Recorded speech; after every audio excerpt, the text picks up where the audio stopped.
This is 5 on your side at 5. Focused on you. We begin with breaking news near Forest Park in St. Louis. In the last 2 hours, we have learned about a shooting at the MetroLink station near DeBoliver and Forest Park. Good evening, I'm Holden Kerwicki. Brent Solomon has the night off. Police tell us a woman was shot in the head. Annie Krall is live at the scene. Annie, what can you tell us at this time? As you can see, there's still a number of police who are on the scene here. When our news crews arrived at about 4 o'clock this afternoon to the Forest Park MetroLink station, there were at least a dozen folks sitting on the sidewalk asking how are they supposed to get home now, and many of them are boarding shuttles to get out of this area. As police continue their investigation, this is what we know so far. A woman in her 20s was shot in the head at this Forest Park MetroLink station around 3:30 this afternoon. She was not conscious and not breathing, which is why it is being investigated as a homicide. She was then transported to a hospital as St. Louis Metro Police and MetroLink officials continue to keep crime tape up and have seemingly stopped travel at this stop for the time being. As we are about to go on air, we just heard from a MetroLink representative who said that at this time the woman is still alive but is in critical condition. So as we continue to cover this breaking news situation, we do want to keep you updated on air and online at KSTK.com. For now, though, reporting live in St. Louis, Annie Krall, 5 on your side. Hey, Annie, thank you. And of course, as Annie just mentioned, stay with 5 on your side for continuing coverage of this developing story. If it's read during this newscast, we will bring it to you live, and you can watch it live on KSTK.com and the 5 on your side app. Switching gears now to weather, it was a pleasant day in the region, and some kayakers actually took to the water out on the Merrimack River.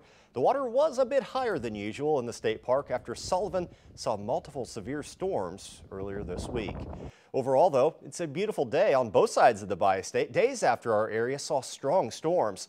Let's head over to Weather First meteorologist Gary Frank for a look at our forecast. Gary. Yeah, it was a cool start to the day as well, which actually gave our AC a break overall as we start off in the 50s. Maybe you turn the heat on, but regardless, it was chilly in some cases this morning.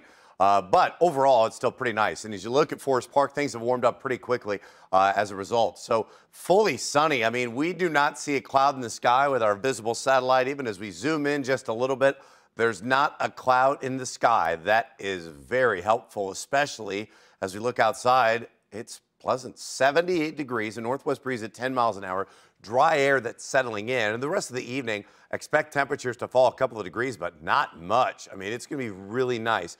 I do expect another cooler morning, but if you're staying up late for the rest of the weekend, do we have another shot at the aurora? I mean, we had some really nice pictures last night, and we're going to break down what you should be looking for tonight as we still look at that solar storm that's ongoing and talk about the difference between tonight and last night. Also, talk about the dry weather for Sunday before more rain arrives as you start off your morning commute on Monday for this next week ahead. Something to keep an eye on. Thank you, Gary. St. Louis County Police are investigating after a pursuit turned into a shooting involving police. It started when an officer noticed a stolen car on Locust Street around 2 a.m. The officer heard shots nearby and discovered 3 juveniles attempting to break into cars. When someone tried stopping them, the suspects opened fire and fled in a stolen Kia. That led to a pursuit during which police and the suspects exchanged multiple shots. County officers eventually stopped the suspects on Winkler Drive in unincorporated St. Louis County. 2 guns were seized during the arrest, including a gun modified to become fully automatic. No one was injured, and police are still investigating. We are still learning more about last night's deadly shooting in North St. Louis. St. Louis police found a 50-year-old man suffering from a gunshot wound in the Jeff Vanderloo neighborhood just after 4 o'clock Friday afternoon. He died at the scene. Police tell us they have not identified a suspect and are asking anyone with information to call Crime Stoppers at 866-371-TIPS. This is the 61st homicide in St. Louis this year. Police have identified and arrested a man accused of stealing a car with a child inside of it. Police say Stephen Dunn took the car from the mobile gas station in Brentwood on Thursday. They found a 2-year-old child unharmed in Clayton about a half hour later. The car was found in Peevely later that day. Dunn is being held on charges including child kidnapping and stealing a motor vehicle. The St. Charles County Police are giving residents a closer look at how they run their department. They hosted an open house at the department's headquarters in O'Fallon. Officers had displays and demonstrations throughout the day. People were able to learn more about its canine program, SWAT team, and more. The department says they hope this event will help the community get to know them in a better way. Schroeder Park looked like a scene from the UK today. The Scottish Games and Cultural Festival took place this morning. People came out for a variety of events like Highland dancing, tug of war, and much more. Organizers say the weather was almost perfect for this type of event and love continuing this tradition. We've been doing this for almost 20 plus years, and this is our second year since doing it here at Schroeder Park.